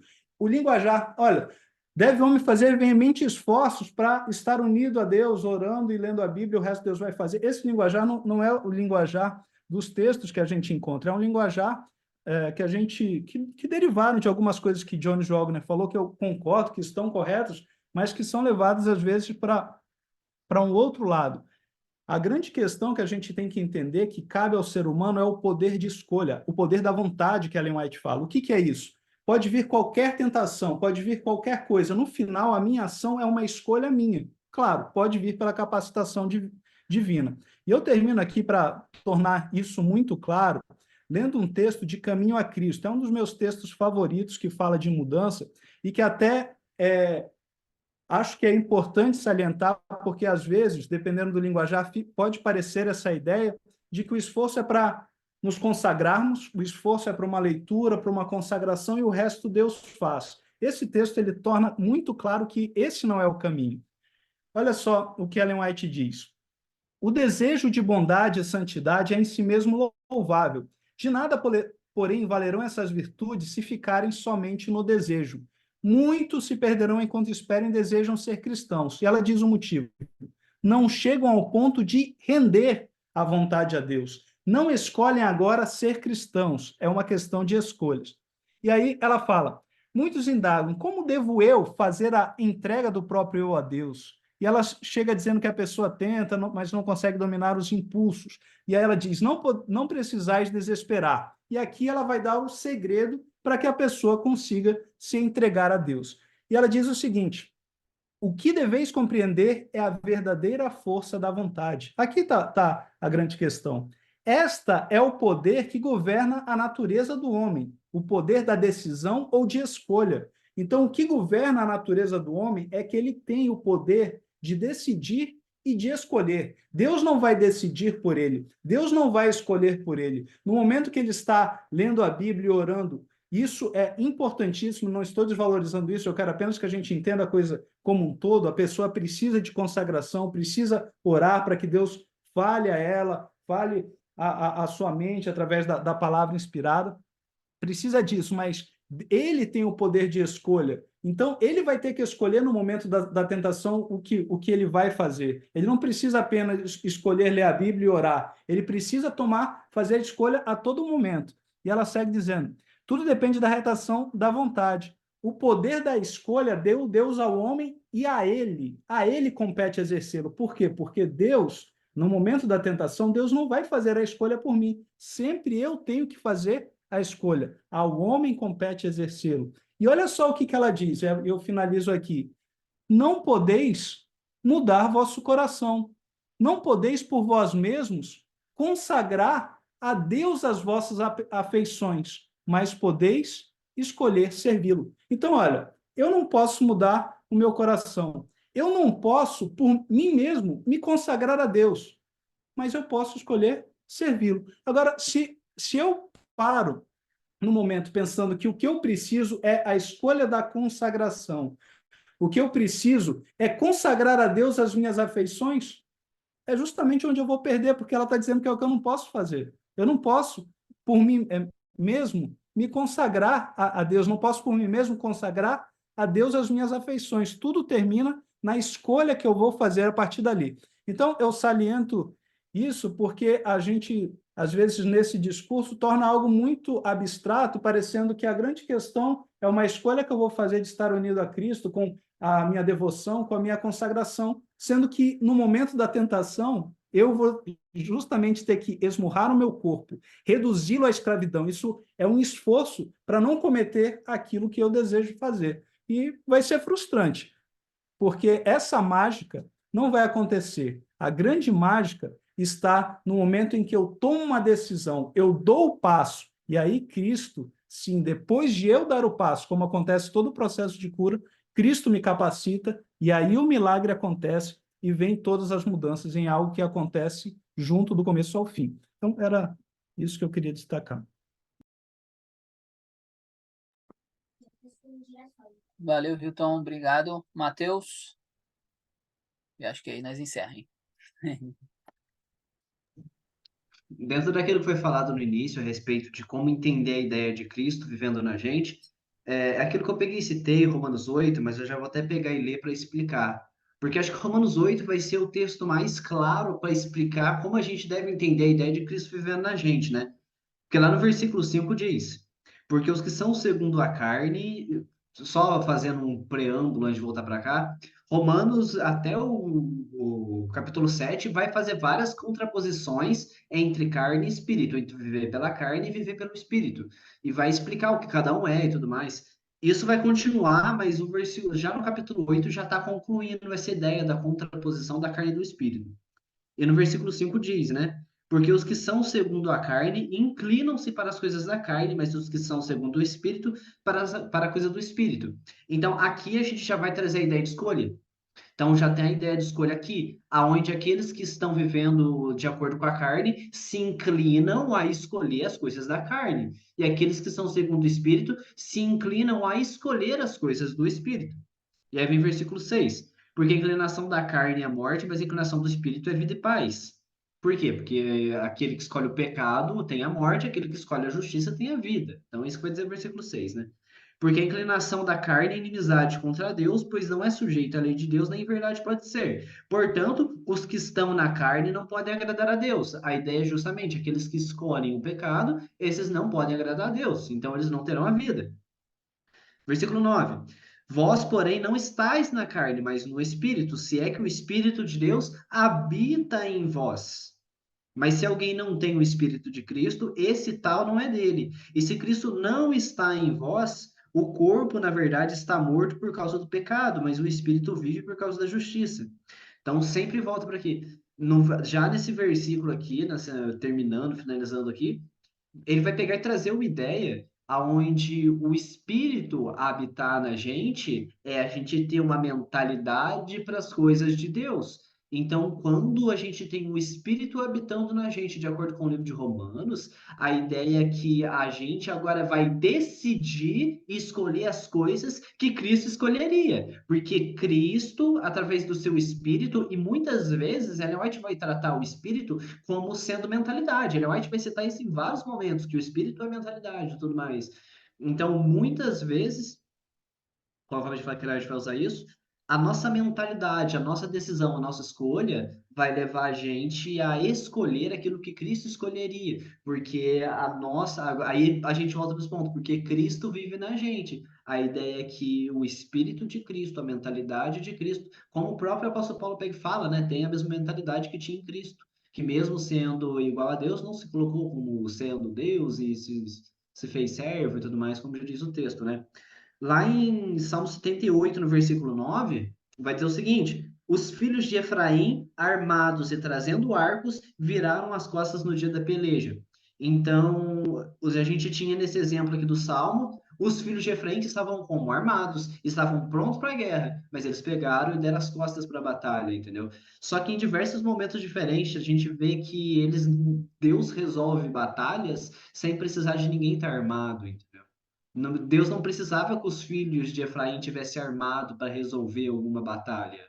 Só que nesse momento, Deus ordena que todos eles se armem, que vão para a guerra e tudo mais. Só que os filhos de Efraim, armados e preparados para a guerra, recuam. Recuam porque não têm a fé em Deus. Então, aqui a gente consegue ver nesses salmos como que a escolha está implícita nisso, entendeu?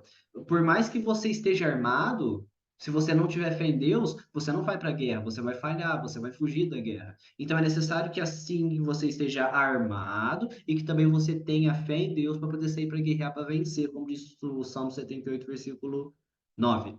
Mas é basicamente isso. Falei de um modo muito rápido para finalizar logo.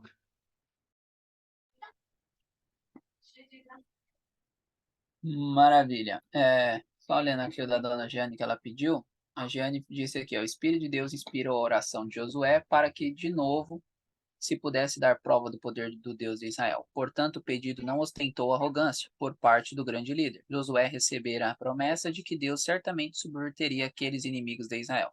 Contudo, aplicou tão decididos esforços como se o êxito dependesse unicamente do exército de Israel.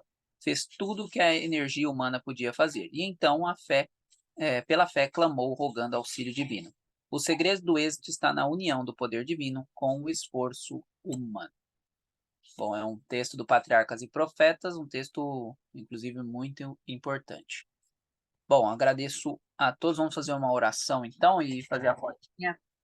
A maioria do povo já saiu, mas vamos fazer a nossa foto. Hoje foi bênção, hoje tinha quase 30 pessoas, né?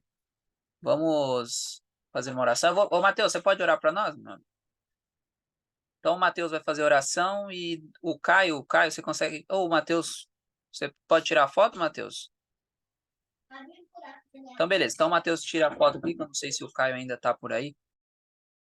Pode orar, Matheus. Então, oremos. Senhor Deus Pai Santo, agradecemos, Senhor, por tudo que estudamos hoje, como aprendemos de Ti. Sabemos que Tu vive e vive na gente. Agradecemos pela Tua vitória que o Senhor fez na cruz. Agradecemos por como o Senhor também nos capacita, através de Ti, vencer como você venceu. Pedimos que esteja conosco nesse início de semana que vem agora, né? Que nos proteja, que nos dê força para a gente poder escolher fazer a Tua vontade. Isso pedimos e agradecemos no nome do Teu Filho amado, Jesus Cristo. Amém.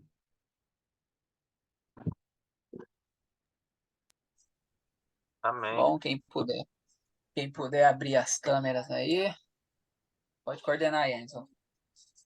Ok. Acho que o Caio consegue tirar pra gente, né, Caio? A nossa fotinho de hoje. Deixa eu falar pro Matheus tirar. Tira aí, Matheus. Se quiser, pode tirar, porque até eu abrir o WhatsApp aqui vai demorar muito. Beleza, então. O 3, pessoal. Ah, tem gente andando ainda. 1, 2, sorriam. 3. Aí.